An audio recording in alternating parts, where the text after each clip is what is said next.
Listo, ya la tengo. No, déjemela ya traje una acá. Sí, tenía una acá, gracias.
Muy buenas noches a todos los colegas que nos acompañan hoy.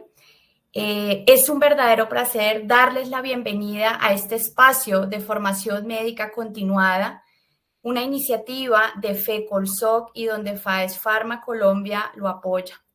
Nuestro compromiso constante es poder llevar a todos nuestros colegas educación de alto nivel, a todos los profesionales de la salud que se unen hoy. Quiero dar un especial agradecimiento a la Sociedad Colombiana de Obstetricia y Ginecología por permitir estos espacios.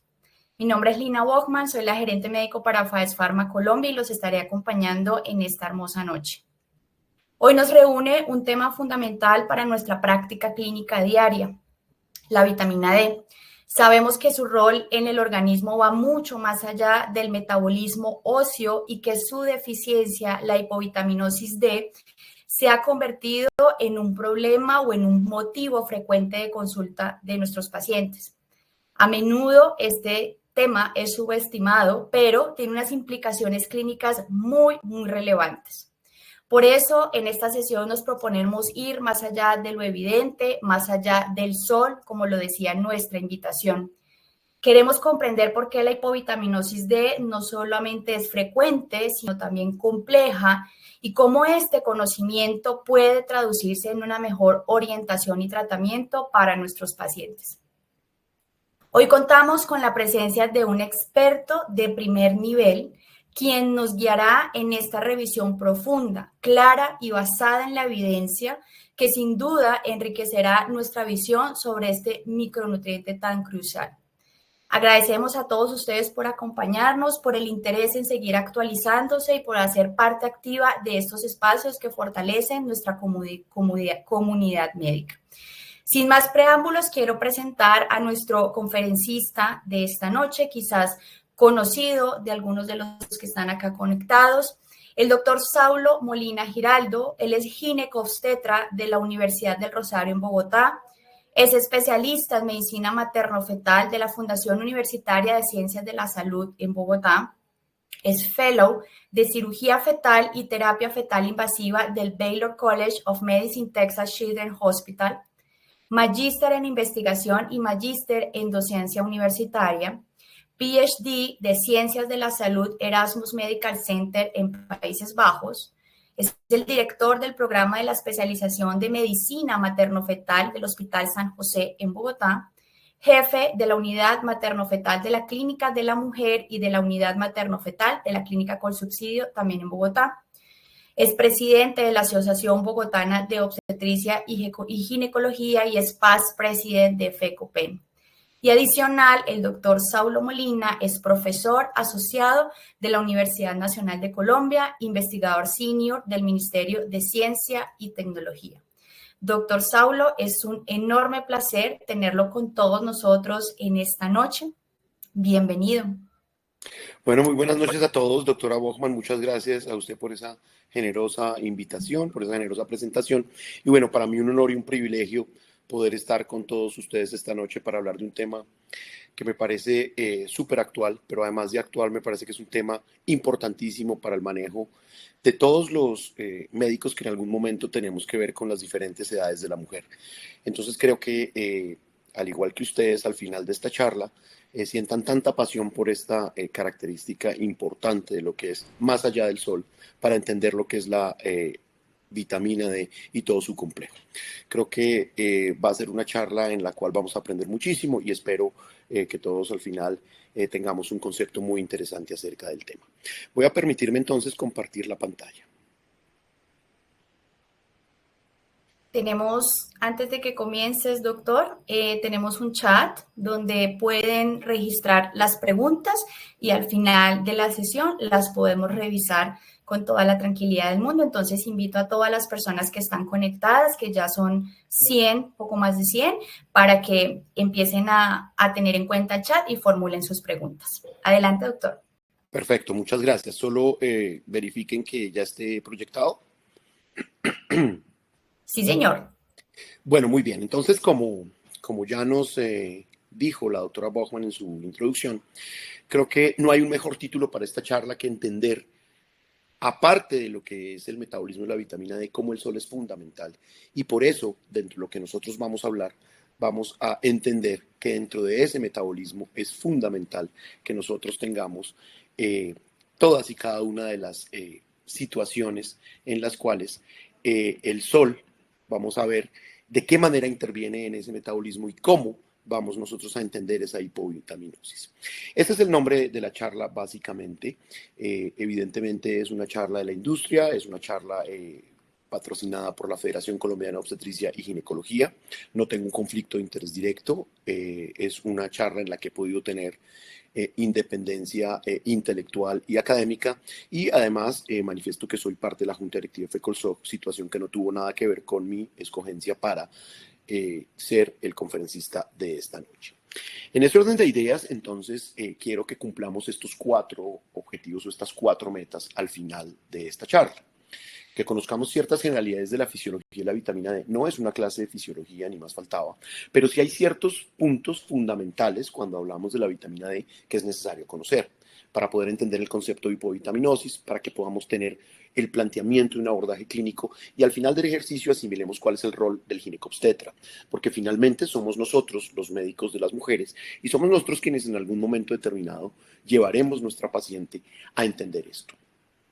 He dividido la charla en estas 4 partes, cada una manifestada en puntos distintos, y al final vamos a tener 8 puntos claves en los cuales sabremos cómo enfocar nuestra paciente con alguna alteración específica en términos de la avitaminosis. Entonces, esto es más o menos la agenda de trabajo, y sin más preámbulos quiero empezar con el primer punto, que es la epidemiología global y local de la hipovitaminosis. De esa manera podremos enfocar mucho mejor nuestro paciente. La vitamina D como tal, perdón, es una vitamina liposoluble con una función de hormona tiroidea. Todos la conocemos, desde el pregrado todos hemos estudiado la vitamina D. No obstante, sabemos que es muy importante para la homeostasis en todos los órganos del cuerpo, evidentemente la regulación de dos eh, electrolitos o de dos moléculas muy importantes que son el fósforo y el calcio. Sin fósforo y calcio y sin tener esa homeostasis completamente identificada, no vamos a poder entender cómo se estabiliza el metabolismo de la misma. El déficit de la vitamina D, evidentemente, es un problema de salud mundial, lo vamos a entender en un momento. Hay algunas situaciones geográficas con más prevalencia, pero definitivamente vamos a estar asociados en general a un problema de hipomineralización ósea, aunque también tenemos diversos estudios en los cuales va a haber diferentes asociaciones a otras patologías crónicas que nosotros vemos todos los días, la paciente diabética, la paciente hipertensa, la paciente con cáncer en diferentes partes, endometrio, mama, enfermedades autoinmunes, afortunadamente de una prevalencia baja, pero cada vez más frecuentes en nuestras pacientes. Evidentemente la enfermedad cardiovascular, la presencia de fracturas patológicas después de cierta edad y la esclerosis múltiple. En términos generales, la vitamina D es una hormona esteroidea clave en la homeostasis mineral y la función inmunoendocrina.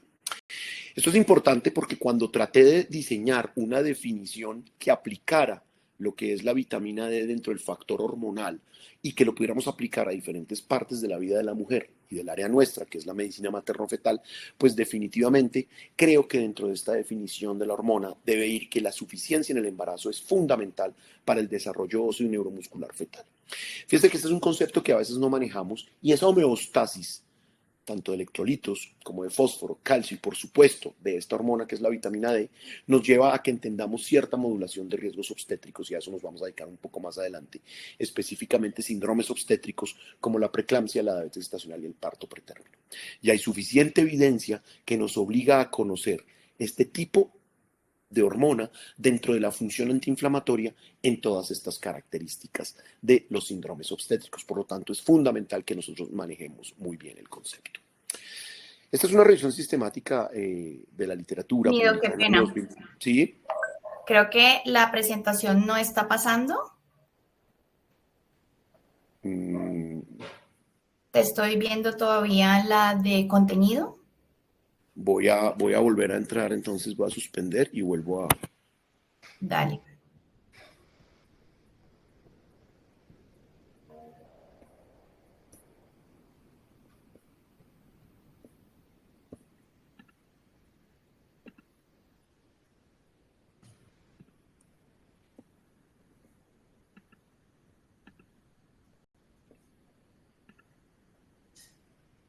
Ahí yo ya estoy donde voy, pero sigo viendo que sigue en contenido. Sí, en este momento ya solamente pues vemos los iconos de las personas que estamos acá conectadas. La presentación ya dejó de pasar. Es que yo creo que hay un delay entre lo que ven los asistentes y lo que vemos nosotros, pero no sé por qué. No, pero no estamos viendo nada ahí en este momento. Sí, no hay... O sea, no hay toca, si quieres, vuelve a compartir la pantalla.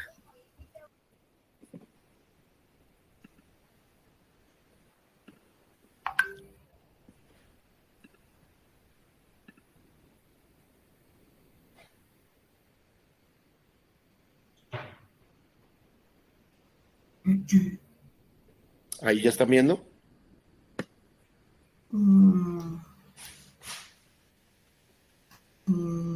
O sea, porque yo en mi celular estoy entrando como asistente y no me estoy viendo. Ok. Estamos viendo los tres iconos de nosotros, pero la presentación Sí, que ya tengo acuerdo. en presentación no sale. Sí, aún no.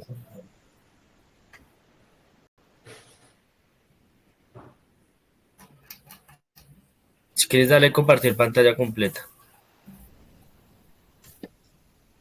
No, ya estoy compartiendo.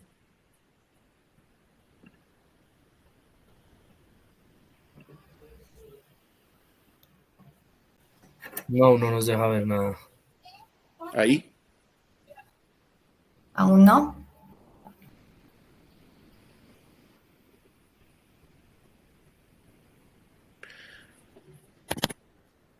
No entiendo por qué. Estamos haciendo igual que en la prueba. Sí, es correcto, pero algo pasó y se quedó en la primera diapositiva. De hecho, las primeras pasaron muy bien, pero luego esta no avanzó. Ahí ya. Mm, No, todavía no. Si quieres sería volver a entrar y sales y entras a ver qué pasa. ¿Por dónde me salgo? No veo en la pantalla dónde pueda Hay, salirme. hay como un teléfono rojo de colgar. No, no me sale. O refresca la página nomás. bueno, vamos a esperar unos minuticos a solucionar esto. Creo que ya se unió el doctor. Ahí estoy. Ahí te vemos, sí.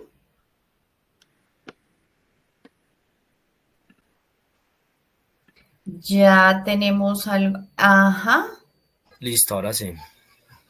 Si Ahora sí se quieres, está viendo. adelántala para ver si de pronto sí nos están pasando bien. Si quieres, dale a la otra porque sé que esta ya la mencionaste. Ok, ya, sí, ya. Por ahora Está ya ya, está ¿sí? cambiando. Sí, sí, ya ahora sí está cambiando. Ahora sí, Correcto. epidemiología. Ahí hay una que Ahora dice sí, epidemiología. bien. Perfecto. Sí, ahí vamos.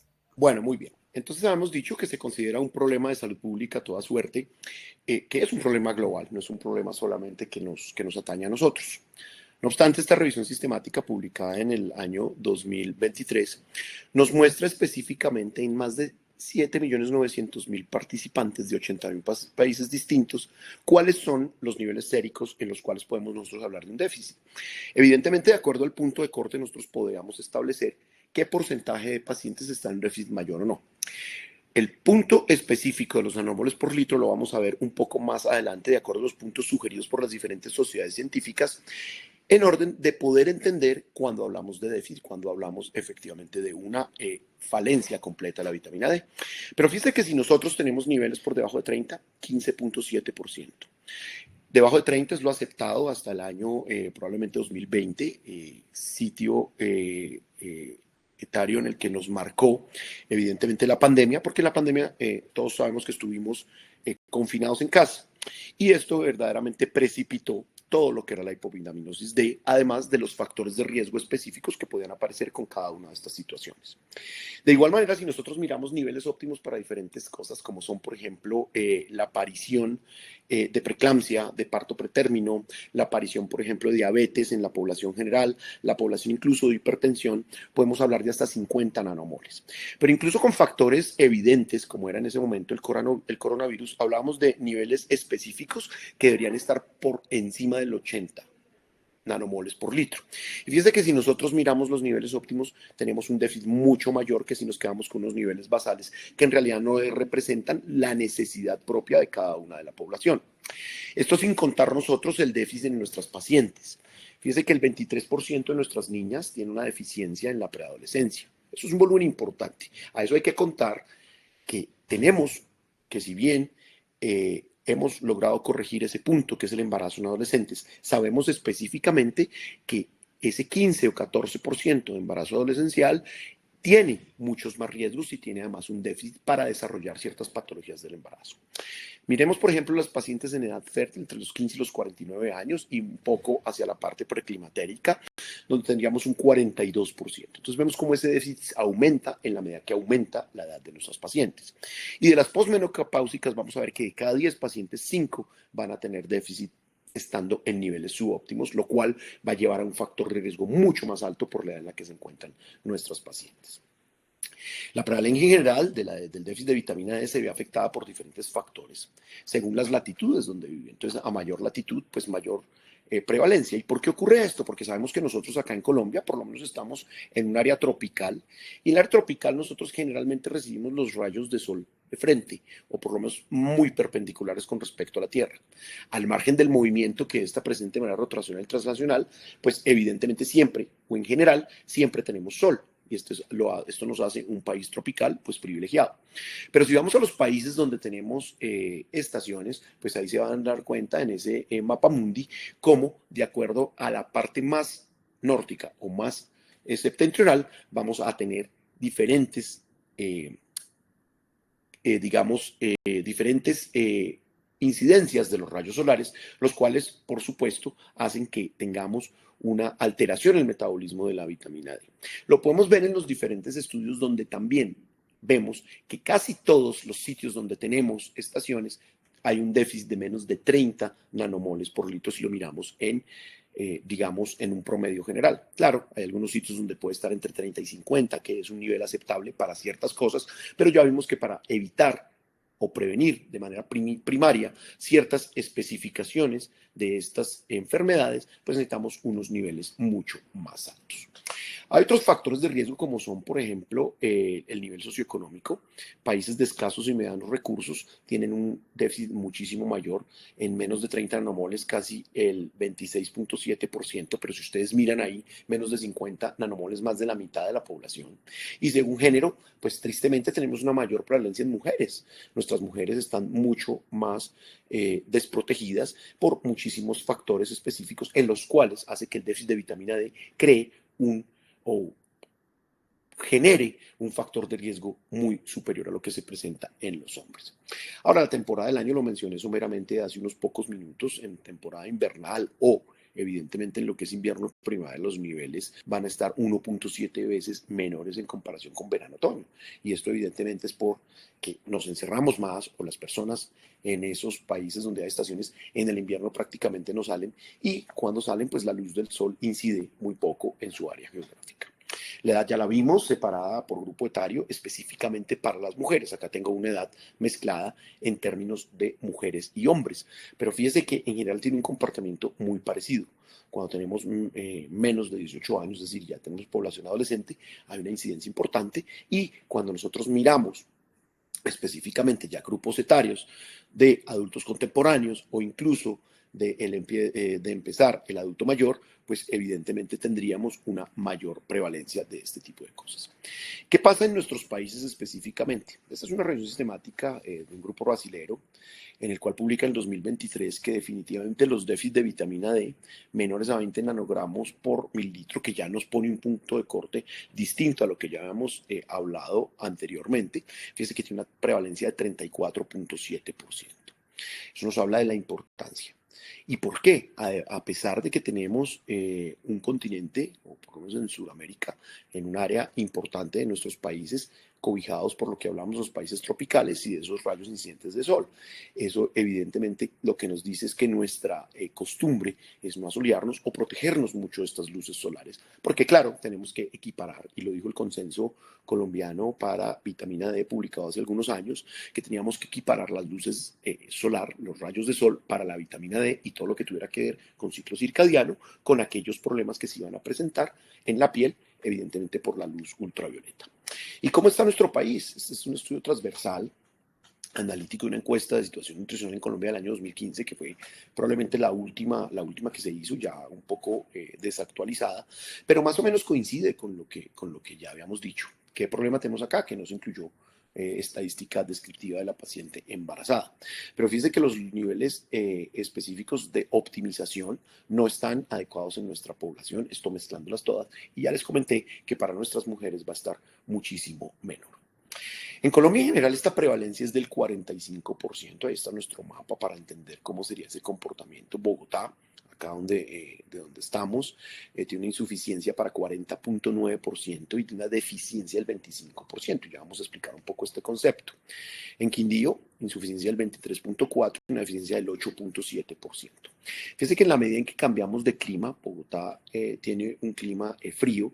Estamos a 2.640 metros sobre el nivel del mar. Quindío ya está un poco más bajo, específicamente zona cafetera, donde tiene diferentes pisos térmicos, pero donde la incidencia del rayo de sol es también diferente. Aquí en la sabana de Bogotá tenemos sol en algunas horas del día de acuerdo a la temporada, pero en general incide y deberíamos tomar rayos de sol de una manera protegida, pero de una manera adecuada. Como les comentaba, en el consenso colombiano se decía que teníamos que tener ese equilibrio entre el uso, por ejemplo, de protector solar con entender que definitivamente la luz solar es fundamental para esto. La Sociedad de Endocrinología, ¿de qué nos habla? Nos habla de eficiencia cuando tenemos menos de 20 nanogramos por mililitro, insuficiencia cuando estamos entre 20 y 30 y suficiencia por encima de 30. Por eso los estudios anteriores nos hablaban de un punto de corte de 30 y solamente el estudio latinoamericano o el estudio brasilero nos hablaba de un punto de corte por debajo de 20 para ya hablar de eficiencia. ¿Y qué nos dice la Academia Nacional de Medicina en los Estados Unidos? Nos habla de eficiencia por debajo de 12, insuficiencia entre 12 y 20 y suficiencia por encima de 20. Acá un poco más laxos. Generalmente nosotros en nuestros pacientes pensamos que definitivamente tener unos niveles por encima de 20 ya es estar muy lejos de lo óptimo, incluso en 30, aunque vamos llegando, definitivamente estamos muy lejos de lo óptimo porque cada patología, y lo vamos a tratar de discutir un poco más adelante, tiene unos niveles distintos, por lo tanto debemos tratar de buscar ese equilibrio entre ellos. Aquí en esta diapositiva lo que les quería demostrar eran los diferentes tipos de vitamina D en cuanto a su estructura. Fíjense que acá claramente estamos viendo tres estructuras muy similares porque todas tienen estructura pues evidentemente de química orgánica, donde tenemos el benceno como actor principal, pero también donde tenemos ciertos radicales tanto metilados como radicales hidroxilos. Y esos pocos radicales hidroxilos, de acuerdo a su posición, es lo que nos van a cambiar los compuestos de vitamina D, dentro de lo cual hablamos de 4 específicamente: el colecalciferol, el calcifediol, el calcitriol y el ergocalciferol, este último de origen vegetal. ¿Cuáles son las diferencias entre estos 4 compuestos? El colecalciferol, que es el primero que estamos viendo, conocido como vitamina D3, probablemente sea la forma más común de vitamina D en los alimentos de origen animal. Se produce en la piel humana después de la exposición a la luz solar. Y esto es importante porque definitivamente no es una sustancia que nosotros seamos capaces de secretar ni de producir, ni mucho menos de sintetizar.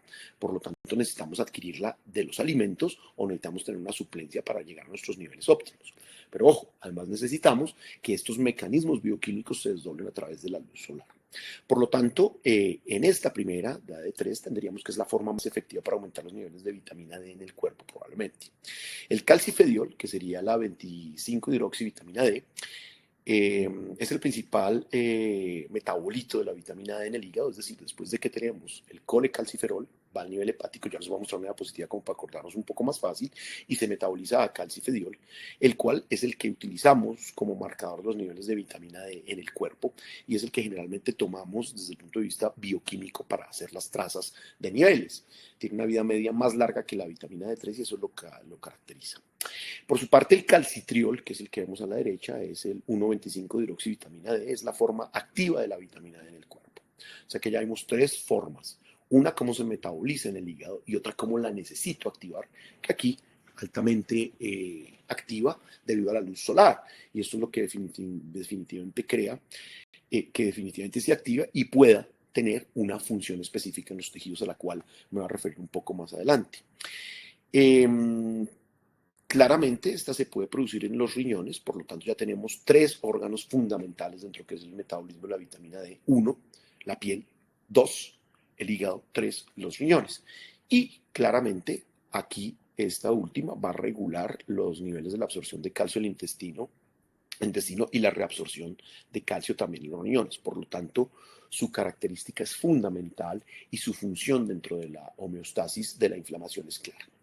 Por su parte, la vitamina B2, que es el ergocalciferol, es de origen vegetal, es una forma de vitamina D que se encuentra, por ejemplo, en los hongos, en los champiñones. Es mucho menos efectiva que la D3 para aumentar los niveles de vitamina D en el cuerpo, pero es mucho más importante cuando nos ayuda a brincar ciertos pasos metabólicos que ayudan a mejorar los niveles. Por lo tanto, en resumen, y como para que se lleven a la casa de esta diapositiva, la principal diferencia entre estos compuestos es su forma y función en el cuerpo. La vitamina D, el colecalciferol, es la forma más efectiva para aumentar los niveles, mientras que el calcitriol es la forma más activa que regula los niveles evidentes de la absorción de calcio. Mientras que el calcifediol, que es la última que vimos, es una forma menos efectiva de vitamina D, pero que evidentemente nos ayuda a mejorar esa homeostasis entre todos los compuestos que hemos visto en este momento. ¿Cuáles serían los mecanismos por los cuales la vitamina D impacta la salud? Esto es muy importante porque existen claramente ciertas situaciones fisiológicas en las cuales la vitamina D me va a ayudar a cambiar mi estado. De hecho, si ustedes revisan muchos artículos en la actualidad, la vitamina D en conjunto con otras moléculas como el omega 3, que están muy de moda en la actualidad, son consideradas moléculas que en este auge de suplencias externas son consideradas como moléculas que aumentan la longevidad. Longevidad definida como aquel momento en el cual podemos pasar del promedio de vida de lo que se esté viviendo en ese momento en la humanidad. Sabemos, por ejemplo, que hace muchos siglos, pues la expectativa de vida era 40, 45 años, luego 50 y va subiendo, donde ahorita tenemos una expectativa de vida casi el doble de lo que les acabo de mencionar. En ese orden de ideas, ¿por qué sucede eso? Porque definitivamente tenemos que existe una óptima mineralización en el hueso, lo cual ayuda además a fijar el calcio y el fósforo al mismo. Pero hay una función inmunológica que es importantísima, porque tiene una actividad antiinflamatoria, ya que inhibe las sustancias proinflamatorias, las citoquinas, mejora la capacidad de los macrófagos, mejora la capacidad de la célula dendrítica para presentar el antígeno y además ayuda a controlar la apoptosis de la célula infectada. Por lo tanto, tiene un factor importantísimo y ya les voy a explicar cómo se da. En la enfermedad cardiovascular, pues da la reducción de la absorción de ácidos grasos, la inhibición de la proliferación celular del músculo liso, la reducción del estrés oxidativo, y esto ayuda fundamentalmente a que participe en esa remodelación cardíaca y mantenga una función de manera importante desde el punto de vista hemodinámico. Desde el punto de vista de cáncer ya vimos que al participar como antiinflamatorio mejora la apoptosis de las células cancerígenas y pues mejora, no, la modula evidentemente e inhibe la proliferación, la angiogénesis, la metástasis, entonces ayuda de una manera muy importante en este tipo de situaciones. Y evidentemente cuando actúa sobre el páncreas en la célula beta, pues tiene un factor muy interesante en la modulación del crecimiento de la célula beta, mejorando la secreción de insulina, incrementando la expresión de receptores del mismo. Esto ni hablar en las funciones que se hacen a nivel cerebral, donde definitivamente mejora y modula el crecimiento de las células específicas en las conexiones celulares y las conexiones específicas de las neuronas y las neuroglías y ayuda evidentemente al desarrollo y al traspaso del potencial de acción, evitando además citotoxicidad. Así que como ustedes ven, tiene unos factores muy interesantes en términos de lo que es el impacto sistémico en cada uno de nuestros órganos. Ahora, ¿qué sucede, por ejemplo, en el embarazo? El embarazo tiene una función que me parece apasionante, porque fíjese que la vitamina D nos ayuda a una regulación mineral con la absorción del calcio y el fósforo, pasándolo muy bien en la interfase materno-placentaria. Por lo tanto, si logramos unos niveles adecuados en la madre, vamos a tener niveles adecuados placentarios que nos ayudan a tener funciones como la angiogénesis, el transporte de oxígeno, tener un control antiinflamatorio, disminuir todo lo que se derive de la inflamación, como es la preeclampsia, las infecciones, el FIRS, como la respuesta inflamatoria sistémica fetal, claramente todo lo que derive de la secreción, por ejemplo, el lactógeno placentario en un metabolismo glucosémico bien importante, como es la sensibilidad a la insulina, y por supuesto disminuyendo la presencia de diabetes gestacional, y evidentemente en el concepto de programación fetal, donde participa en la maduración cerebral, pulmonar e inmunológica del feto, con un impacto en la salud a largo plazo. Estos son datos que hemos estudiado en los últimos meses. Esto es extraído de unos datos no publicados aún, pero creo que el próximo mes ya lo vamos a tener para publicación con los doctores Rodríguez y Ramos, con los cuales estamos haciendo una revisión sistemática específica de ver cuáles son esos factores bioquímicos que alteran o que modulan la capacidad inflamatoria de la placenta para mejorar la capacidad oxidativa en términos del feto. Y esto es sorprendente porque hemos visto cómo que simplemente manteniendo unos niveles adecuados de vitamina D en el embarazo vamos a tener una modulación interesantísima que nos refleja en la salud fetal. ¿Y cómo se da ese metabolismo evidente en el sistema endocrino de la vitamina D? Pues claramente, como les dije, no lo vamos a secretar, lo tenemos que obtener de los alimentos, leche, huevos, queso, pescado, y pasa a 7-hidrocolesterol en la piel, donde definitivamente se va a empezar la síntesis y el metabolismo del colecalciferol, donde se da la hidroxilación a nivel hepático y se da su primera activación. Esta primera activación por la D25 hidroxilasa pasa a la 25 hidroxivitamina D, que es el calcifediol, y ahí pues claramente ya vimos que pasaba nuevamente al riñón donde se daba esa tercera activación y donde por la 1-alfa hidroxilasa iba a obtener el calcitriol. Ese calcitriol es una forma activa que iba a tener, aquí puse la placenta porque pues es mi área, pero en general es la forma activa que va a trabajar en muchas de las situaciones específicas que comentamos anteriormente. Y luego va a ser degradada por una hidroxilasa para metabolizarse de una manera efectiva. Ahora, el trabajo de la vitamina D se da mediante un receptor específico. Ese receptor lo vamos a llamar el BDR, donde se da un factor de transcripción responsable de la actividad biológica de la vitamina D. Por esta razón es que no podemos llamar la vitamina D solo una simple vitamina. La tenemos que llamar un factor hormonal. Y ese factor hormonal se da porque tiene dos vías de acción. Una vía genómica, que la vamos a ver acá en este esquema, donde fíjense que ella para entrar a la célula necesita un receptor. Y para entrar a ese receptor necesita una modulación por medio de segundos mensajeros. Cuando se da esa modulación por medio de segundos mensajeros, la pasamos al citoplasma y es transportada hacia el núcleo, en donde claramente la vitamina D, como una función hormonal, puede internarse, fíjese ahí, en el genoma humano, en cada uno de los genes, y provocar una acción específica, que es toda esa apasionante acción que hemos visto en todas las acciones que dan en el cuerpo humano. Aquí ella puede activar o reprimir la expresión de ciertos genes y de esa manera sirve para que la célula a largo plazo pueda aumentar, por ejemplo, la absorción de calcio en el intestino. Pero también es importante porque esta acción es supremamente rápida, puede tardar simples segundos o minutos. Por ejemplo, puede cambiar la cantidad de calcio que entra a la célula de inmediato. Y esto tiene que ver, por ejemplo, con lo que veíamos de la remodelación cardíaca, donde tener un influjo de calcio rápido es muy importante. Pero ¿cómo funcionaría la otra vía? La vía no genómica simplemente lo que hace es que igual vamos a tener el segundo mensajero, que lo estamos viendo ahí, pero vamos a tener que el núcleo va a dar la orden de que tenemos un segundo mensajero. Y ese segundo mensajero, o ese RNA mensajero, perdón, es lo que va a enviar la señal antiinflamatoria, la señal de antisíntesis, la señal de mejorar la captación de fósforo o de calcio por el hueso, por ejemplo. Y esto es lo que crea todas esas diferentes versatilidades de la función de la vitamina D. Y esto se da fundamentalmente pues porque tenemos un receptor. Ya vemos que había una función genómica y una no genómica.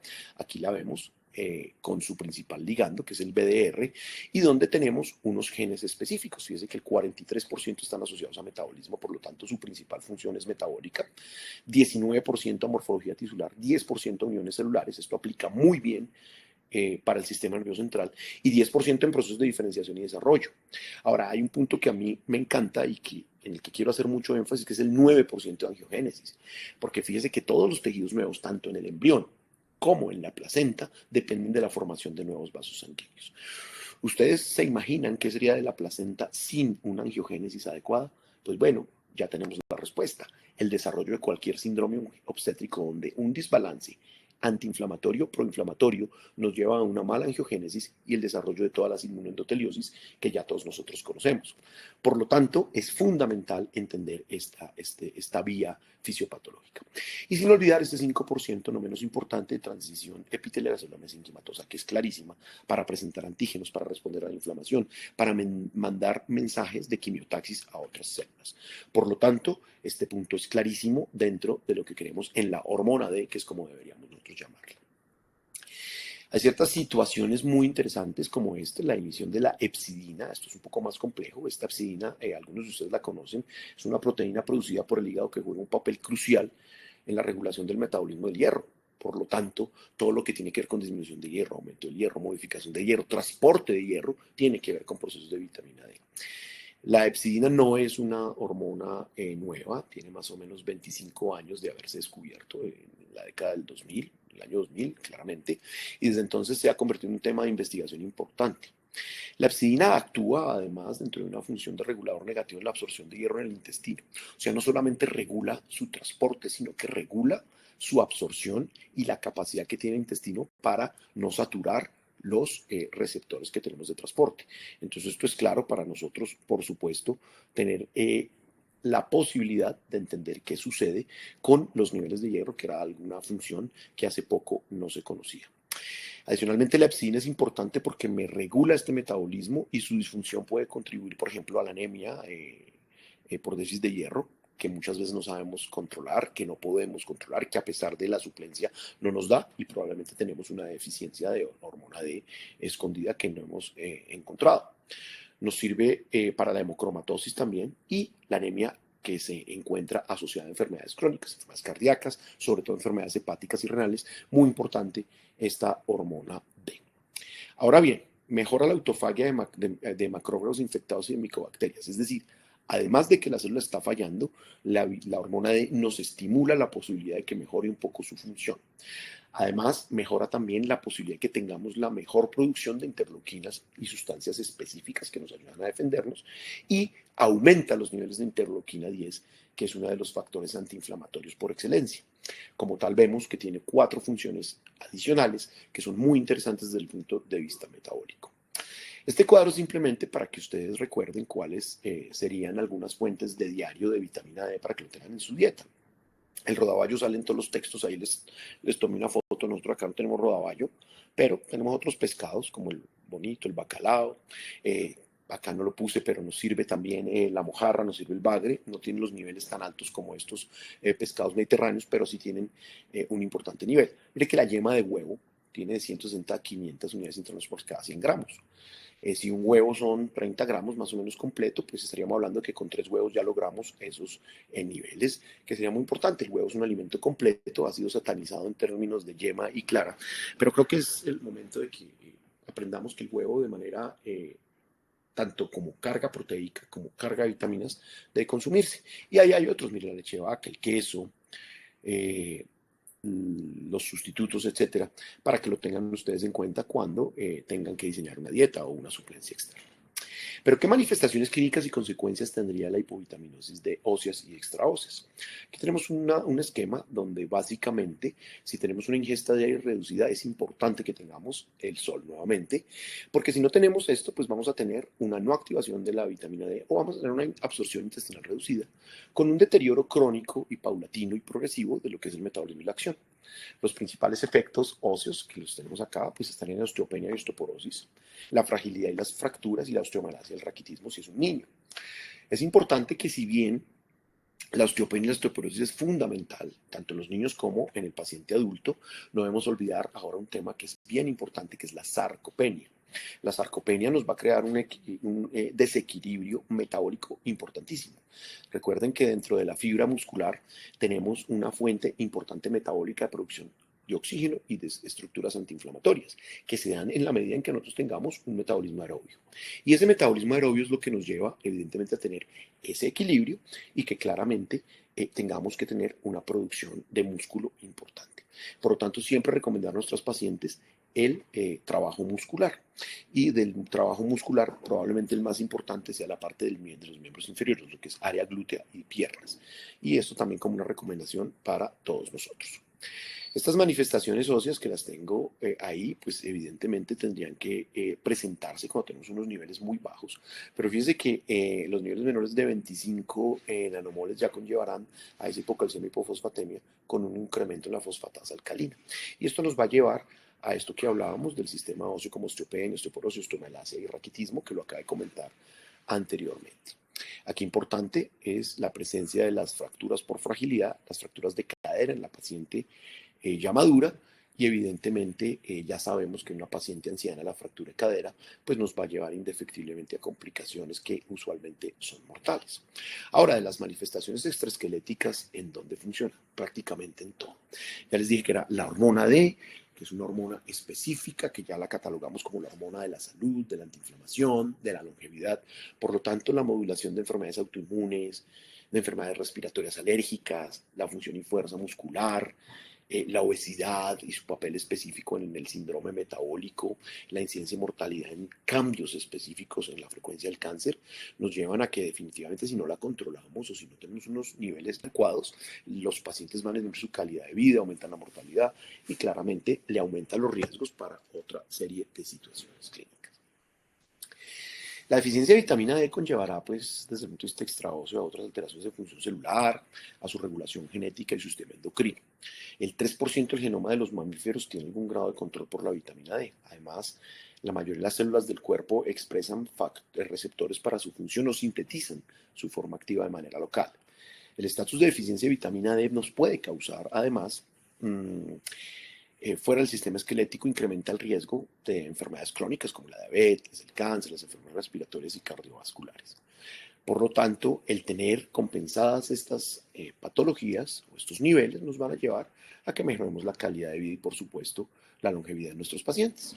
Hablemos un poco de cuáles son los niveles. Aquí los miramos en el embarazo, niveles menores de 50 nanomoles, y recuerden que más del 46% de los pacientes tienen en nuestro estudio mundial déficit por debajo de 50 y 36.7 déficit por debajo de 30, ¿no? Por lo tanto, fíjese cómo nos aumenta el riesgo relativo. El parto pretérmino, tendríamos un OR de 1.28, el aborto de 1.6, pequeños para la edad gestacional 1.4 y diabetes mellitus gestacional 1.3. Niveles altos disminuyen la probabilidad de preeclampsia a 0.88. Entonces, 0.68, perdón. Por lo tanto, fíjese cómo mantener unos niveles adecuados, y ojalá los obtuviéramos antes de que nuestra paciente quede embarazada, es decir, en la consulta preconcepcional, nos va a llevar a un éxito en la prevención primaria de muchísimas situaciones de riesgo. Si esto lo miramos en el recién nacido, los niños van a tener bajo peso al nacer, definido como cualquier edad gestacional con feto menor de 2.500 gramos, asociado a una menor circunferencia cefálica, que ya dijimos que iba asociado a una alteración del desarrollo cerebral del sistema nervioso central. Pero fíjese cómo los niveles mayores de ese punto de corte me llevan a mejor o protección contra el déficit de atención o contra el espectro autista. De hecho, en los estudios preciosos donde hemos visto en seguimiento a largo plazo de los niños casi por 10 o 12 años, cómo niveles bajos de vitamina D comparados con niveles normales llevaron a estos niños a tener un menor déficit de atención que los niños con niveles bajos y también menos trastornos psiquiátricos de la infancia. Por lo tanto, me parece que es muy importante el reflejo de este tipo de pacientes, específicamente cuando los tenemos en un estado metabólico normal de homeostasis. En la adolescencia, fíjense que cuando tenemos niveles por debajo de 25 sostenido, pues evidentemente raquitismo y síntomas de hipocalcemia. Y este es un factor independiente para ganancia ósea. Por lo tanto, niveles superiores a 40 nanomoles se asocian a una mejor densidad ósea. Esto es importante porque definitivamente pues, es un tema de la endocrinología pediátrica y es un tema de que adolescentes sanos van a dar adultos con muchos más bajos niveles de morbilidad y por lo tanto con una mayor longevidad. Ahora, en la función muscular me parece que es fundamental, se los mencioné hace unos minutos, donde el estado metabólico del músculo es fundamental, por lo tanto, disminuyen los niveles de miopatía, los niveles de rhabdomiolisis. Tenemos evidentemente que cuando estos niveles se encuentran por debajo de puntos críticos va a haber más hipertensión, más síndrome metabólico y más hiperglicemia. Por lo tanto, si no logramos tener a nuestros niños y adolescentes metabólicamente controlados, vamos a tener una gran cantidad de problemas de la adultez a las que nos enfrentamos nosotros todo el tiempo. En términos de la perimenopausia, pues claramente la osteopenia y la osteoporosis, la absorción de calcio disminuida.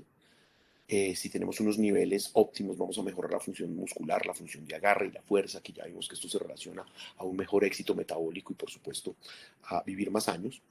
El calcio con vitamina D reduce la pérdida ósea en pacientes perimenopáusicas, por lo tanto, la suplencia con calcio y vitamina D debe ser fundamental dentro de la paciente perimenopáusica. Pues ustedes que son más ginecólogos que yo en la actualidad, pues definitivamente lo van a poder corroborar.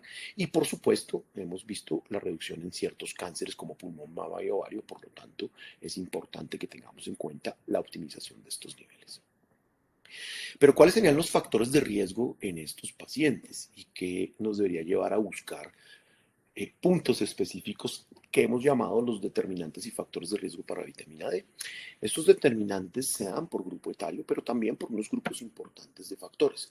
Factores demográficos, ya hemos visto algunos, los determinantes genéticos. Ya entendimos cómo la vitamina D definitivamente hace parte de la modulación del genoma. Y los determinantes clínicos, son esos determinantes clínicos, pues qué características tiene una paciente que hace que nosotros busquemos que necesite esa suplencia. Y por supuesto, los factores que tienen que ver con el estilo de vida y la dieta. Este es un cuadrito muy largo, un poco pesado, pero que me parece importante que analicemos porque me compara, y lo construí pensando en eso, este también lo vamos a publicar en el artículo que les dije hace un rato, ya lo tenemos en últimos detalles, donde tenemos el grupo etario de la mujer y mire la comparación, el cruce con la información demográfica, genética, clínica y dietética. Analicemos, por ejemplo, gestación y puerperio. Mire, edad materna avanzada, embarazos múltiples y vestimenta restrictiva. ¿Por qué? Por la absorción del sol. Esto es muy por la luz solar, entonces es importante que lo caractericemos. Tendríamos mayor impacto en polimorfismos específicos que me cambia el metabolismo materno-fetal. Y eso me llevaría a estados inflamatorios donde aumentaría por supuesto, la posibilidad de preeclampsia, diabetes, obesidad e hipertensión. De hecho, recientemente, el año pasado, publicamos una revisión sistemática de la literatura en la revista Mexicana de Obstetricia y Ginecología, donde mostramos cómo la tendencia actual en la medición de los niveles de vitamina D, cuando están niveles bajos, en grupos comparativos, me mostró mayor incidencia de estos 4 síndromes, sin contar ahí la amenaza de parto pretérmino, que también tratamos en un apartado en ese artículo, pero que acabamos de enviar para publicación y que probablemente esté publicado en unos 2 meses en esa misma revista, donde ya los estudios muestran la alta incidencia de parto pretérmino en los pacientes con déficit, no solamente nutricional, sino déficit específico de vitamina D, porque no solamente es la desnutrición, sino también la malnutrición, y esto también se ve en pacientes obesos, porque metabólicamente tienen una alteración de desdoblamiento en la piel y en la absorción por el mismo tejido graso. Y fíjese que dietéticos pues aumentarán los requerimientos por la náusea y vómito que limitan la dieta, y lo vemos porque el 70% de nuestros pacientes vomitan antes de la semana 20. Es un síntoma frecuente, pero que a veces normalizamos, y en realidad es un síntoma que nos va a traer muchas consecuencias. Ahora bien, leí solamente, analizamos desde la gestación, pero ahí tienen de acuerdo a las características específicas de cada una de las edades de los pacientes que ustedes ven y que evidentemente les va a quedar para que ustedes lo revisen posteriormente. Tenemos una población vulnerable que se expone poco a las radiaciones ultravioletas, el fototipo claramente, por el color de piel, el nivel, por supuesto, de melanina y la capacidad de síntesis de esta. Lo vemos en nuestras razas. Colombia, recuerden que es el país con mayor población de afrodescendencia después de Brasil, pero Brasil, pues, porque evidentemente es más masivo en población, pero nosotros tenemos ciudades con un número importante de afrodescendentes, con enfermedades específicas de factores de riesgo para ellos, por lo tanto nosotros tenemos la responsabilidad social de entender su metabolismo. La obesidad que le acabo de mencionar yo hace un poco por ese metabolismo alterado de absorción, y la edad avanzada. Nosotros sabemos que nuestros adultos mayores todo el tiempo se visten por capas, ¿no? Se ponen mucha ropa porque mantienen mucho frío. Y les cuento, ¿por qué tanto frío? Porque han perdido mucho músculo. Por lo tanto, si logramos mantener a nuestros adultos mayores con una cantidad importante de músculo estriado y que no pierdan músculo, que no tengan esa sarcopenia, vamos a ver cómo tendrían una mejor capacidad de regulación de la temperatura y usarían menos prendas, por lo tanto podrían tener una mejor capacidad de exposición al sol.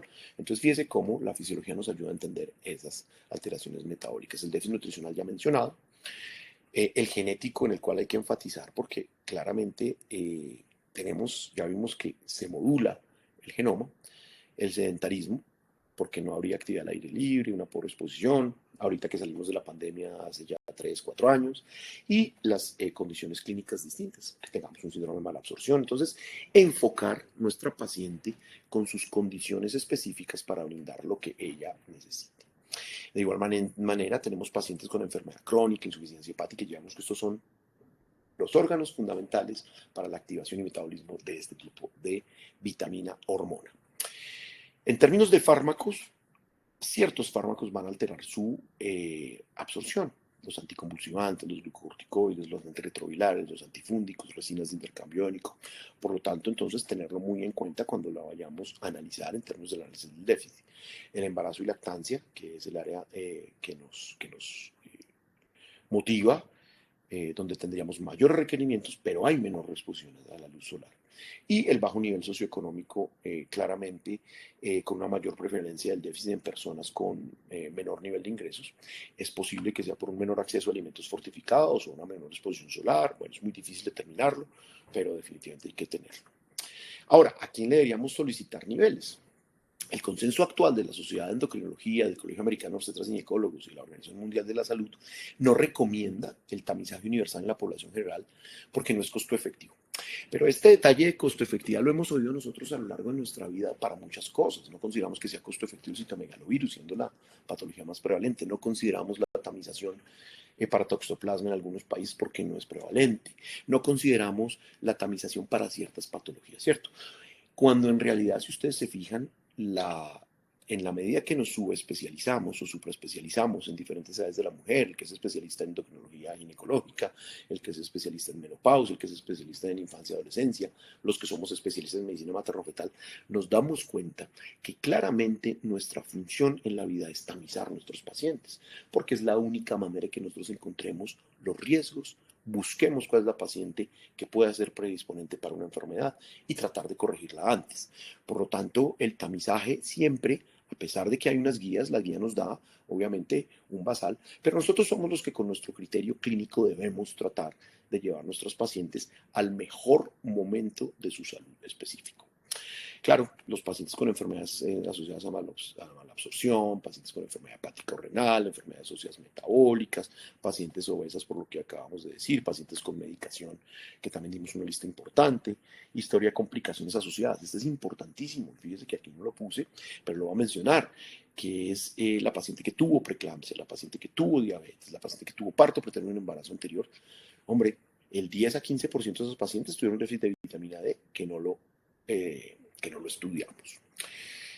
La sospecha clínica pues aparece cuando tiene debilidad muscular proximal, dolor de óseo, caídas frecuentes. La mujer embarazada tiene un riesgo adicional cuando la lactancia. Y vuelvo y juego, no se recomienda un cribado poblacional. Sin embargo, de manera experiencial, creo que aunque las guías internacionales limitan, y este es un comentario directamente mío basado en esa bibliografía, si bien las guías internacionales limitan la medición de la vitamina D a pacientes de alto riesgo, es muy difícil que usted pueda dar una suplencia preventiva sin conocer los niveles. Por lo tanto, yo pensaría y les sugeriría que la mejor manera de ustedes saber si necesitan o no iniciar una sustitución es tener unos niveles. Por lo tanto, es muy difícil que nosotros hagamos una suplencia, sea para mantener niveles, sea para optimizarlos, si no tenemos unos niveles basales. Entonces esto es fundamental, y lo digo desde la experiencia en medicina materno-fetal, donde la deficiencia es prevalente, ya lo hemos dicho. Si nosotros tenemos países, acá en Latinoamérica y específicamente en Colombia, donde somos considerados como déficit de calcio de manera prevalente, y por eso nosotros damos a nuestros pacientes suplencia de calcio para prevenir patologías como la preeclampsia, pues hombre, podríamos nosotros tener una foto de lo que sería el déficit de vitamina D, que fíjese que los datos que muestra el Instituto Nacional de Salud nos están mostrando casi el 40% de los pacientes. Por lo tanto, esto sí me ayudaría razonablemente a pensar en un tamizaje universal en la mujer gestante. Ahora bien, la palabra universal a veces nos fastidia un poco en el sentido de que tendríamos que tamizar a todas nuestras pacientes, pero en realidad a lo que me refiero es la posibilidad de tamizarlas a todas. Hagamos un alto antes y busquemos qué paciente podríamos tamizar, busquémosla por factores de riesgo. El embarazo per se es un factor de riesgo fundamental, pero si a eso le sumamos más de la mitad de nuestra población que tiene bajos ingresos, si a eso le sumamos la nutrición, malnutrición, desnutrición, obesidad, o de verdad paciente caquética o paciente con enfermedad crónica que se nos embarace, bueno, pues ya tenemos muchos más factores de riesgo que nos ayudan a tomar una decisión basados en la evidencia. Pero entonces, si ya eso es lo que voy a hacer, ¿cuál sería el biomarcador para su evolución? El principal biomarcador, lo vimos en la fisiología, es la 25-hidroxivitamina D. Aquí vamos a tener un reflejo de exposición global a la vitamina D. Este puede influenciarse por la edad, la función, la etnia, la ingesta de calcio, el fósforo, etc. Pero esta medición es una medición que ya en los estudios se muestra como una medición robusta y fiable para determinar el estado de suficiencia o deficiencia de la vitamina D, hormona D, en la mayoría de los contextos clínicos y epidemiológicos. Por lo tanto, aunque su interpretación puede verse influida por factores como los que ya mencioné, aquí podríamos tener una estandarización de los datos. Lo que sí es importante es que nosotros tengamos nuestros propios datos locales para saber cuáles van a ser los puntos de corte. Ya vemos que la Sociedad de Endocrinología nos da unos, el Colegio Americano nos da otros, y esto puede crear cierta confusión. No importa cuál use, lo importante es que utilicemos siempre los mismos para nuestra población. Nosotros en Colombia pues tenemos el gusto de que tuvimos un consenso hace unos años donde se planteó que básicamente los de la Asociación Endocrina aplican muy bien para nuestra población. Por lo tanto, esto nos lleva a que podamos tener los puntos de corte que nos den cuáles son estos niveles para intervenir.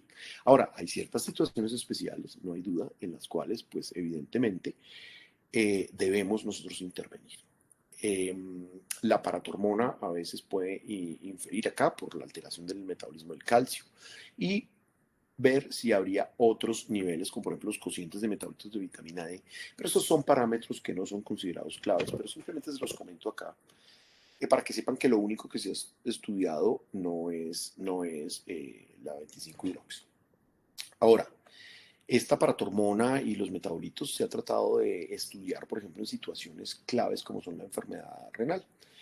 Eh, Porque claramente, si una de las principales funciones de la hormona D es el metabolismo del calcio, pues la paratormona va a tener ciertos niveles distintos, aquí los encontraríamos aumentados, con unos niveles de calcio aumentados en orina también. Por lo tanto, esos metabolitos nos podrían ayudar a poder diferenciar cuál sería esta situación clínica para hacerlo. Finalmente, la estandarización de la medición es fundamental para el uso como biomarcador, ya que la variabilidad analítica entre métodos puede afectar la interpretación clínica. Se recomienda entonces el uso de técnicas como la cromatografía líquida, esto es un término más de laboratorio acoplado a la espectrofotometría de masas, para obtener resultados más precisos y comparables. Pero lo importante es que sepa qué pedir, sepa quién se lo pide, cuándo lo solicita, que ya dijimos que era evidentemente cuando voy a tener un análisis específico de este tipo de pacientes, y cuando quiero suplirlos, suplementarlos, por supuesto. Pero más que eso, tener un laboratorio de confianza, pues porque definitivamente esto también es un punto fundamental, tristemente. Los niveles en realidad no son caros y cada día disminuyen un poco más su precio porque se universaliza mucho más su solicitud por el conocimiento del médico. Y esto hace claramente que nosotros podamos en un momento determinado lograr unos precios favorables en términos del laboratorio. Entonces es simplemente que usted se apoye en su laboratorio de confianza o el de la aseguradora de la paciente. Hace unos años era muy difícil encontrar niveles de vitamina D, hidroxi en cualquier laboratorio y ya cada vez los vemos esparcidos de manera más universal. Por lo tanto, creo que el conocimiento médico ayuda a que se generen esas necesidades y podamos tenerlas muchos más. Esto es un estudio muy interesante, una revisión sistemática donde se determinó, y esto apoya por qué esta debe ser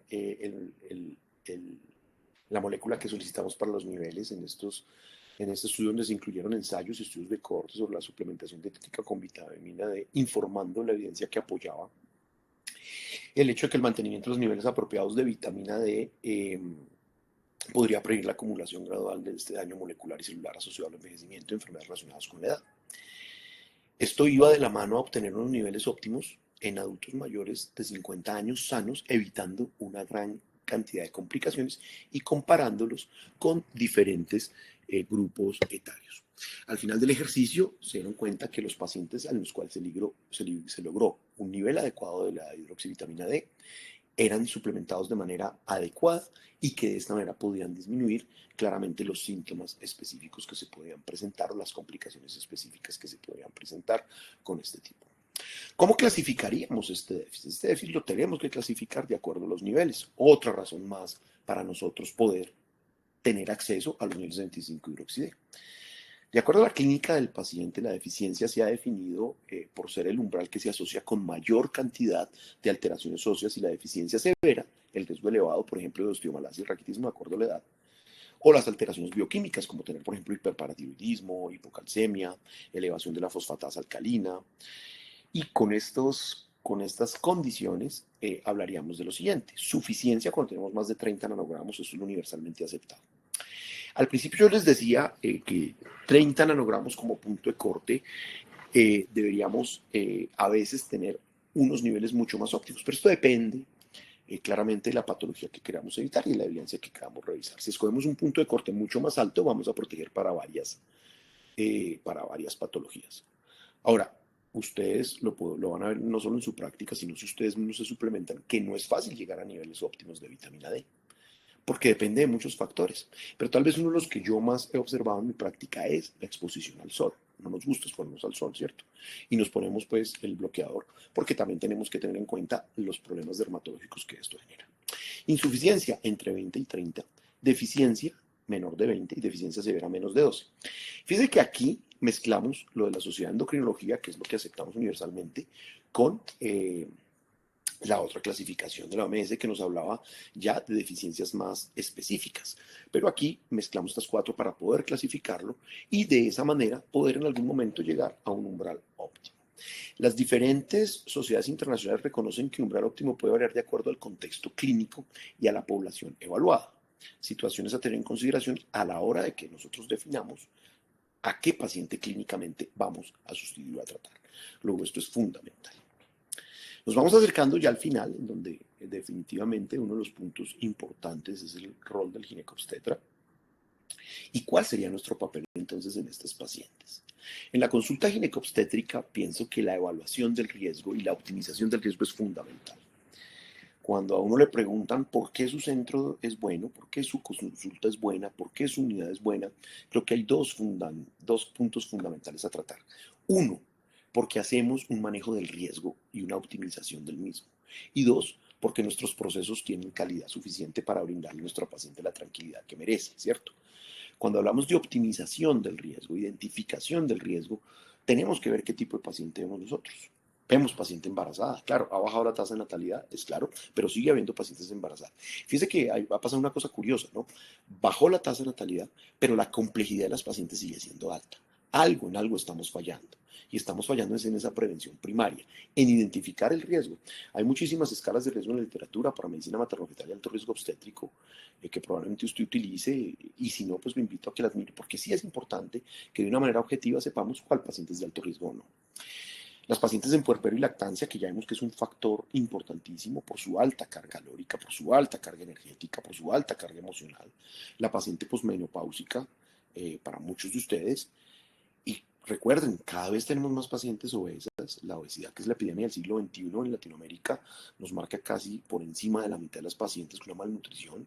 Y si nosotros miramos desde la obesidad tipo 1, incluso desde el sobrepeso, vamos a tener un grupo de pacientes muy vulnerables y que nos cambian completamente nuestro mapa estadístico de patologías. La raza negra, ya la dije, muy importante en muchos de nuestros países.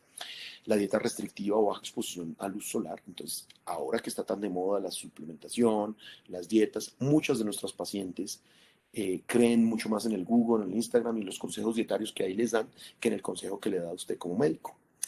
Entonces, nada, tenemos que manejar estos temas de una manera importante para identificar adecuadamente la paciente que lo necesita. Pero ojo, ojalá cuando esté en riesgo, no cuando ya tenga el déficit que nos toque identificar los síntomas. Ahora, esto que fue lo que nosotros publicamos, como les dije, en esa revisión sistemática del año 2023, muestra que hay evidencia que las citoquinas inflamatorias están implicadas en el inicio de la preeclampsia de la vitamina D. Y que la vitamina D, evidentemente, tiene unos efectos antiinflamatorios que pueden desempeñar un papel en esa prevención. Entre los mecanismos antiinflamatorios de la vitamina D está, por ejemplo, la regulación de células T ayudadoras, la promoción de proliferación de células T reguladoras, inmunosupresoras, y la promoción de producción de interleuquina D, que hace un rato les conté que era uno de los mejores antiinflamatorios sistémicos producidos por nosotros mismos. No es un reactante de fase aguda, ¿no? El reactante de fase aguda es el que avisa que hay una inflamación, pero él no te ayuda a modularla, ¿no? Lo que te ayuda a modularla son los productos de los macrófagos y de las células específicas. El plasmocito, que también acá participa, recuerde que es una modulación del linfocito B para producción de anticuerpos. Entonces este participa, pero para la inmunidad humoral a más largo plazo. Pero la respuesta inflamatoria rápida, y digo rápida porque necesitamos respuesta rápida, porque el embarazo no dura sino 280 días. Nuestros problemas obstétricos vienen después de la semana 20, o sea, la mitad del embarazo, nos quedan 140 días. Y si a eso le restamos las semanas que nos van a llevar a tener una maduración fetal para tomar una decisión, que probablemente sea de la semana 34 a 37, pues evidentemente nos resume esos 140 días a solamente 90 a 110 días o 120 días, donde ningún otro especialista se enfrenta a tantas posibles complicaciones como nos enfrentamos nosotros. Y esas posibles complicaciones, perdón, me vuelvo porque acá no me lo dije, pero ahí está escrito claramente cuáles son los riesgos, los riesgos que se presentan para 4 diferentes síndromes obstétricos, y esas complicaciones son derivadas de estas que nosotros estamos viendo acá, para llegar a nuestro último punto, que es la prevención primaria y el impacto en la mortalidad, morbimortalidad. Fíjese este cuadro. Este cuadro es por qué se mueren nuestras pacientes en Colombia. Es más o menos la fotografía de cualquier país latinoamericano, con todo y los procesos que venimos haciendo desde Federación desde hace muchas décadas y que le hemos logrado controlar. Pero fíjese la razón de morbilidad materna extrema para trastornos hipertensivos. que se ha mantenido más o menos estable desde el punto de vista estadístico. Bajó un poco. Tuvimos un aumento importantísimo con el COVID por la relación que tienen los trastornos hipertensivos con el COVID y los trastornos de superhipercoagulabilidad. Pero fíjese que a pesar de que han bajado, se mantienen. Las complicaciones hemorrágicas, las pacientes en el mundo, y esto sí incluye países de altos ingresos o de bajos ingresos y medianos, sigue siendo por la hemorragia. Y fíjese cómo esas hemorragias a veces vienen de un problema inflamatorio, de un problema infeccioso, de un problema de mala implantación placentaria. Por lo tanto, sí es importante que nosotros identifiquemos los riesgos para poder bajar estos números específicos. Estoy mostrando los colombianos, pero son muy similares, lo digo por conocimiento en otros países, donde hemos tenido reuniones para discutir esto. Hemorragia obstétrica, trastorno hipertensivo. Fíjese la hemorragia obstétrica como unidad bajando y vuelve y sube. Fíjese el trastorno hipertensivo como sí ha venido con una disminución importante en los diferentes años, pero mire cómo la sepsis y los eventos tromboembólicos ahí se mantienen. Por lo tanto, es nuestra función y creo que es un punto claro para nosotros definir lo que son los riesgos y poderlos evitar de la mejor manera. Para concluir, creo que la hipovitaminosis D es un problema de salud pública a nivel mundial, causa trastornos específicos, metabólicos. Debemos empezar a ver la vitamina D como lo que es, como una hormona que participa en prácticamente todos los procesos efectivos metabólicos, y el conocimiento de esta fisiología seguramente, y estoy completamente convencido, nos va a ayudar a todos nosotros a enfocar a nuestra paciente de una mejor manera. Esto nos obliga a que tengamos que conocer cuáles son los factores de riesgo para tamizar y detectar tempranamente estas situaciones y saber cuál es el biomarcador ideal, que ya sabemos que es la 25-hidroxivitamina E. Y por último, la cuña de mis síndromes obstétricos. Los síndromes hipertensivos, los trastornos hipertensivos en el embarazo son una causa importante de morbilidad y mortalidad en nuestro país y en Latinoamérica. Por lo tanto, la detección y el manejo oportuno deben verse impactados por nuestras acciones en el control prenatal. Creo que nos iríamos muy contentos, todos nosotros, desde la Federación y desde FAES Pharma y desde todo el grupo de alto riesgo, si después de esta charla conocimos las generalidades de la fisiología de la vitamina D, entendimos el concepto de hipovitaminosis, creo que tenemos unos elementos importantes para plantear nuestro abordaje clínico y ya asimilamos mucho más cuál es nuestro rol dentro del enfoque de este tipo de pacientes. No me queda más sino agradecerles a ustedes su atención, su tiempo y agradecerles, por supuesto, a las instituciones, algunas de las instituciones donde yo trabajo y sin las cuales no podría yo adquirir la experiencia que me permite compartir con ustedes algunos pocos conocimientos que he adquirido con la experiencia que me ha dado pues mi vida académica, pero que estoy seguro que me ayuda cada día a poder mejorar la atención a mis pacientes, mejorar mi resultado y, como les dije, mejorar el reconocimiento, el reconocer el riesgo y mejorar nuestros procesos de atención, que estoy seguro que es para los que todos estamos acá. Ahí están mis mails de contacto por si quieren contactarme, escribirme, y no me queda más sino agradecerles a ustedes su atención. Muchísimas gracias y quedo entonces atento para lo que pueda yo contestarles. Doctor Saulo, muchísimas gracias. Excelente conferencia la que nos diste en esta noche. Tenemos algunas preguntas dentro del público que vale la pena que de pronto en estos últimos minuticos las podamos revisar. En realidad, las preguntas tienen mucha relación todas entre ellas. Voy a tratar de condensarlas para hacer un mejor abordaje y respuesta para los asistentes, ¿sí? Una de las primeras preguntas que nos surge es cómo podemos hacer la medición al cuánto tiempo, cada cuánto, después de darle a los pacientes una suplencia, pues con vitamina D, deberíamos tomar los niveles de 25-HD. Hay una pregunta muy específica que nos dice que si yo le doy a la embarazada la suplencia, debería pedir un control a las 6 semanas posparto o inclusive durante el mismo embarazo, el transcurso del embarazo. ¿Cómo podemos responder un poco a esta pregunta de en qué momento hago ese control y cada cuánto? Bueno, muy bien, muchas gracias. Una pregunta excelente. Si nosotros no tenemos la paciente embarazada, pues lo ideal es tener un basal, ¿cierto? Es lo primero. o embarazada incluso. Nosotros tenemos que tener un basal de cuáles son los niveles con los cuales empezamos y con los cuales vamos a diseñar nuestra esquema de suplencia. Punto 1, tener un basal. Punto 2, tengamos una meta. Tenemos que saber a cuánto vamos a llevar nuestra paciente para saber qué vamos a hacer. Y tercero, ¿con qué la voy a suplementar? Voy además de esa suplementación externa, tenemos que hacer una intervención importante dentro de la dieta. Lo que se recomienda entonces es que yo empiece, si voy a dar, por ejemplo, el hidroferol, es que yo tenga que dar los 0,266, los debo dar semanalmente más o menos por 4 semanas. No hay un esquema específico, no hay un esquema, digamos que esté en una guía como una receta que podamos seguir, pero la evidencia lo que nos muestra, uno, es primero tenemos que ir a los depósitos y a atacar claramente que tengamos metabólicamente activación de la vitamina D en D3 y por supuesto en que tengamos un metabolito activo. Y esto lo vamos a hacer entonces con una suplencia que vamos a empezar semanal por 4 semanas y luego de esas 4 semanas volvemos a tomar niveles. ¿Por qué? Porque estoy activamente yendo a los depósitos, estoy mirando a ver cuál es mi estado basal, el estado basal sobre el que partí y luego tengo que ver cuál es mi meta. A partir de ahí, la suplencia se recomienda mensualmente. Entonces, mensualmente tendría yo que si llegué a mi meta, seguramente con la dosis mensual, los estudios me muestran que voy a mantener unos niveles específicos. Ahora, si definitivamente no he llegado a mi meta, podría mantener 2 semanas más la dosis semanal y luego sí mensualmente. Más allá de la dosis de ataque 6 semanas, no hay estudios que nos hablen de su efectividad, pero nos preocupa más es los estudios que nos hablen de la seguridad. Si bien hay algunos esquemas en general que nos dicen que la vitamina D durante el embarazo es inocuo, y la misma FDA lo dice, no todas las moléculas consideran el embarazo como un momento para suplementar.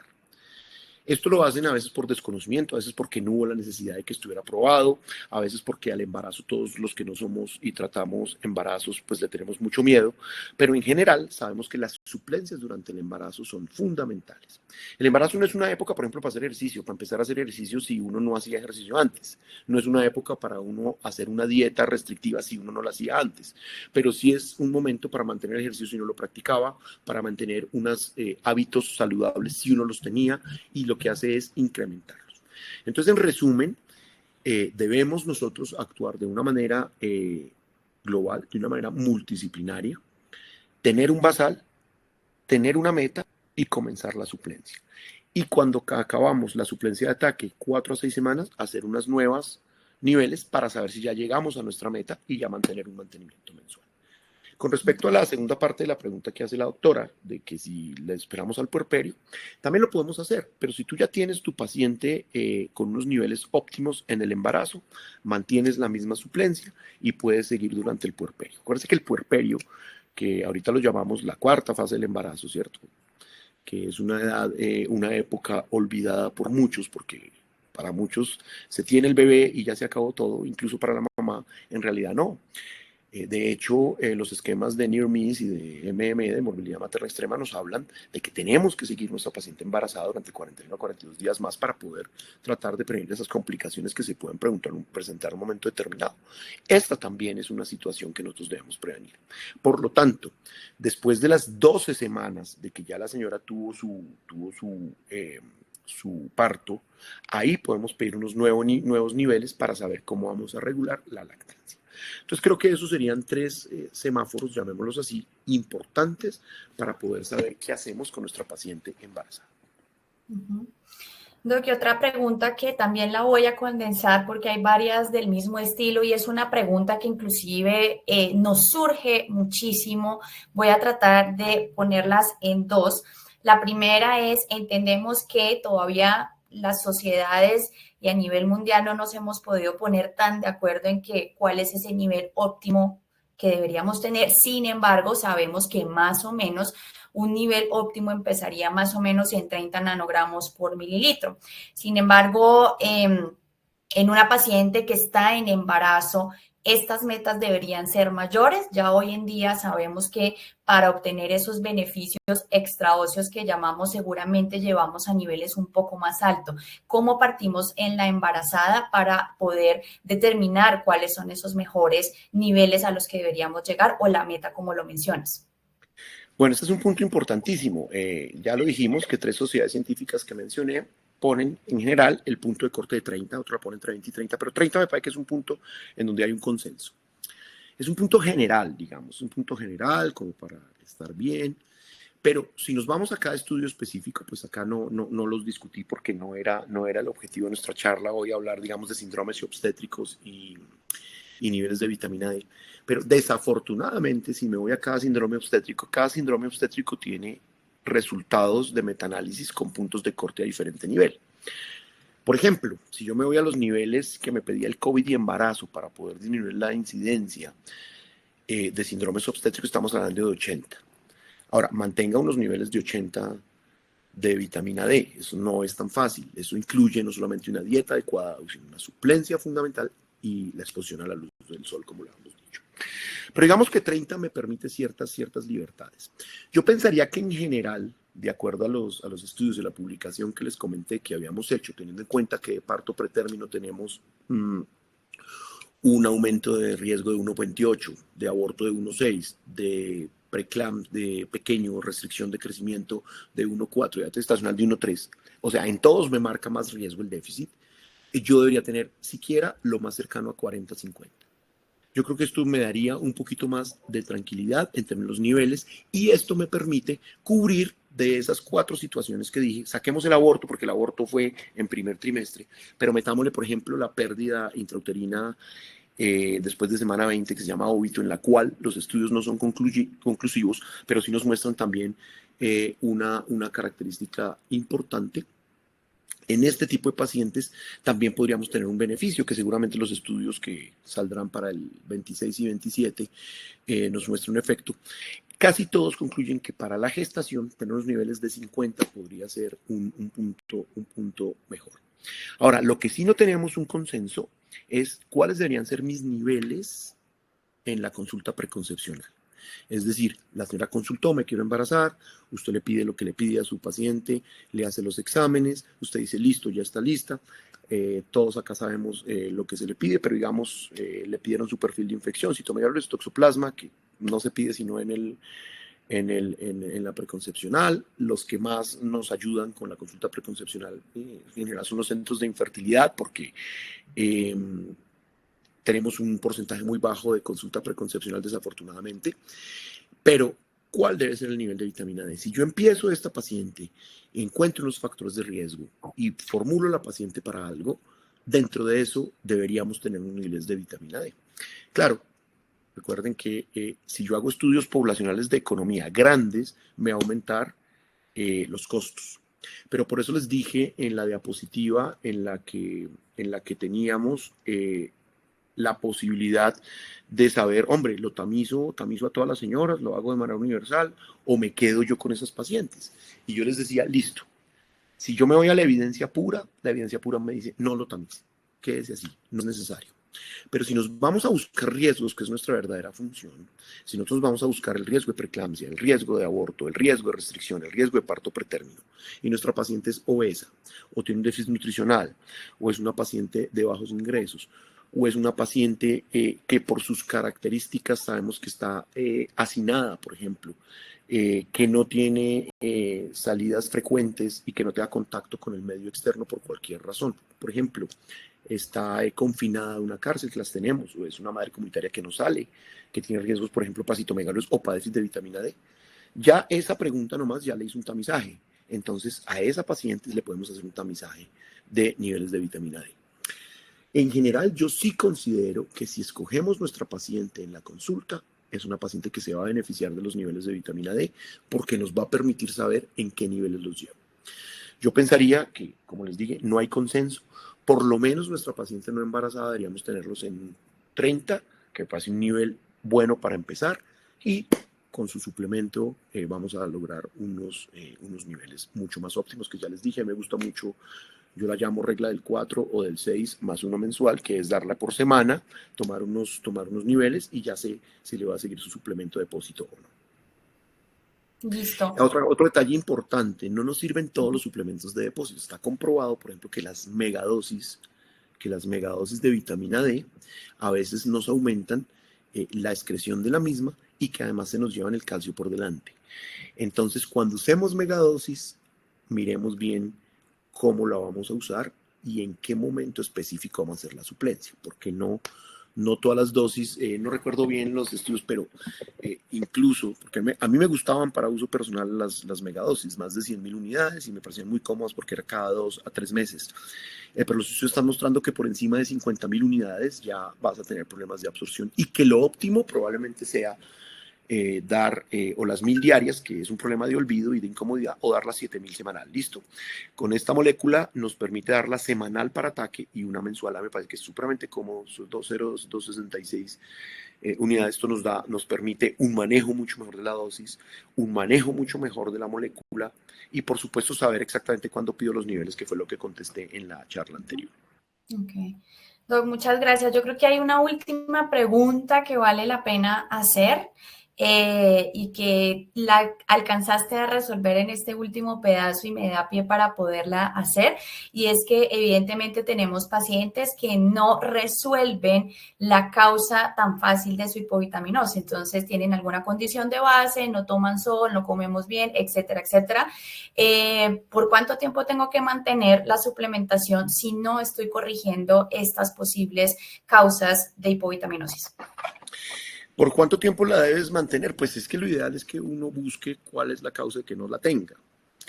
Si yo tengo una paciente crónica que me está perdiendo vitamina D y me está perdiendo calcio porque es renal, pues probablemente esa paciente no se me beneficie de la dosis de ataque. Yo tengo que cuadrar con mi endocrinólogo y mi nefrólogo cómo voy a manejar esa paciente, porque si no lo que yo le dé muy poquito se va a absorber. Si yo tengo una paciente, por ejemplo, con enfermedad de Crohn o colitis ulcerativa o enfermedad inflamatoria intestinal, pues voy a tener el mismo problema. Hasta que yo no tenga estable la paciente, pues seguramente no va a tener unos niveles de absorción óptimos que me permitan llegar a mis niveles de una manera clara. Por lo tanto, entonces, esto yo creo que va pegada a la primera respuesta que di. Si yo tengo mi paciente óptima metabólicamente, pero lo que me preocupa es solamente la vitamina D, pues bueno, seguramente voy a lograr con mi 4-6 un control adecuado de esos niveles. Pero si yo tengo una paciente que no la logro controlar metabólicamente, que tiene un síndrome metabólico no controlado, ya vimos incluso que los niveles de insulina, los niveles de glicemia, la resistencia a la insulina periférica me puede alterar en estas pacientes la absorción. De hecho, estas pacientes generalmente que les encontramos esa acantosis nigricans, que le encontramos la obesidad, van a tener un tejido adiposo que no permite un desdoblamiento adecuado en la piel y que cuando lo desdoblo en la piel se me va a quedar en la grasita, por así decirlo, no se me va a absorber por los vasos sanguíneos. Entonces voy a perder ese poder angiogénico de la vitamina D. Entonces en este tipo de pacientes pues tengo que optimizarlos, ¿no? Uno de los problemas que nosotros los médicos tenemos cuando hacemos suplencia, no de vitamina D, sino por ejemplo minoxidil, sino por ejemplo omega 3, que ahorita está tan vigente, de estas raíces asiáticas que les gusta mucho a la gente que no va a nombrar, de jengibre y de muchas sustancias antiinflamatorias naturales que pueden servir, pero de los cuales no tenemos estudios conclusivos, es que no son una fórmula mágica que nos va a solucionar todos los problemas.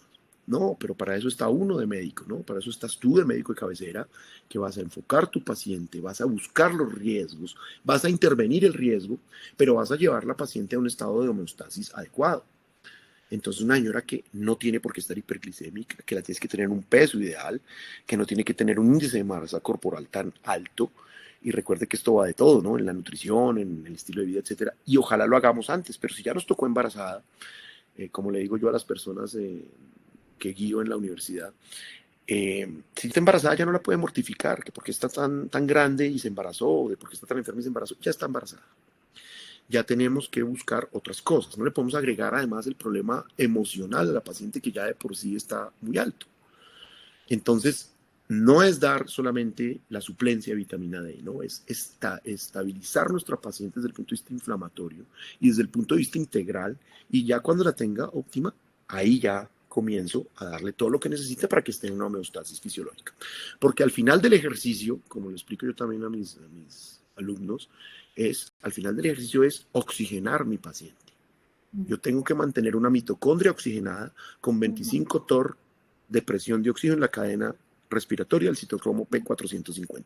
Esa frase, que duramos un año año y medio tratando de aprender en el pregrado, porque vimos 3 bioquímicas y nunca le hicimos caso, resume todo lo que nosotros queríamos hacer. Pero para oxigenar necesito buenos niveles metabólicos, un azúcar bien, bajos niveles de cortisol, muy buenos niveles de insulina, excelente funcionamiento de la glucosa, muy buena producción de ATPs. Y eso solamente lo logro conociendo la fisiología y manejando a mi paciente. Entonces, todo es un factor. Manejo el factor de riesgo, manejo el factor nutricional, le doy suplencia a mi paciente, la mantengo libre de inflamación, la llevo adecuadamente, miro cómo está el bebé, miro cómo está la placenta y seguramente todas esas variables me van a ayudar. No lo puedo hacer solo, ¿no? Esto necesita un grupo multidisciplinario y un grupo, pues, pero si usted está a la cabeza de su paciente, yo ahorita estoy comentando un ejemplo de materno-fetal, pero asumo que si usted está manejando a su paciente y se apoya en el especialista en menopausia, te va a decir lo mismo. Mire, tiene la señora sarcopénica, nunca le va a mejorar sus niveles metabólicos de glucosa, le va a aumentar el riesgo de osteoporosis, no tiene unos buenos niveles de calcio, no fija el fósforo, no se nutre bien, no le estamos dando una suplencia ideal para lo que ella necesita desde el punto de vista hormonal. Entonces, todos estos factores debo tenerlos en cuenta para manejar mi paciente. Si es un niño, pues también, ¿no? Desde el punto de vista. Lo que yo les quiero dar de mensaje es que, como ginecobstetras, nosotros somos el médico de la mujer. Por lo tanto, nosotros somos ese piñón central que sabe con quién más funcionamos.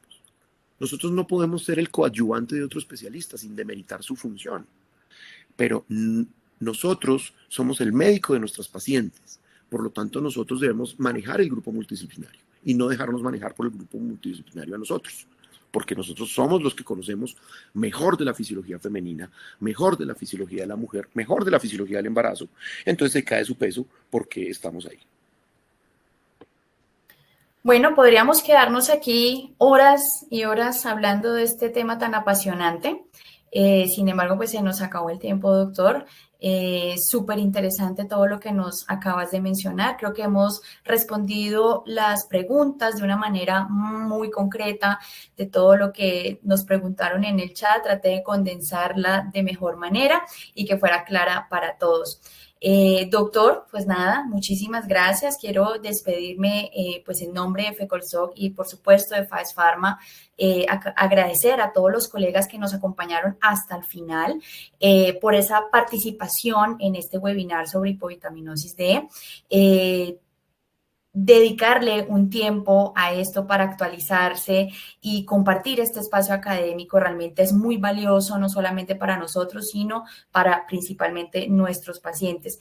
Doctor, muy agradecida por la claridad, por su rigor científico, por inspirarnos con esos conocimientos, recordándonos siempre la importancia del diagnóstico oportuno y, por supuesto, del abordaje integral que debería tener la hipovitaminosis D en nuestra práctica clínica diaria. Sabemos que esto es un pasito más en ese camino y que debemos seguir fortaleciendo la salud de nuestros pacientes y, por supuesto, de toda una comunidad.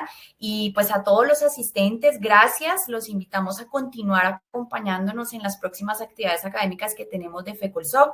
Tenemos 2 webinars más programados en unas futuras fechas que les estaremos comunicando para seguir hablando sobre el tema de la hipovitaminosis D.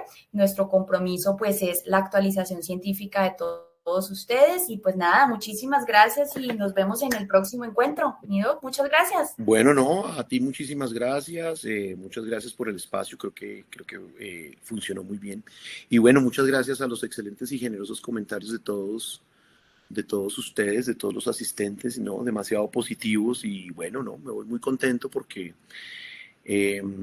no, demasiado generosos, entonces no me queda sino agradecer los buenos comentarios y espero pues haber estado a la altura de lo que querían. Les envío a todos un abrazo y bueno, estoy a sus órdenes para lo que necesiten. Gracias, Doc. Buenas noches.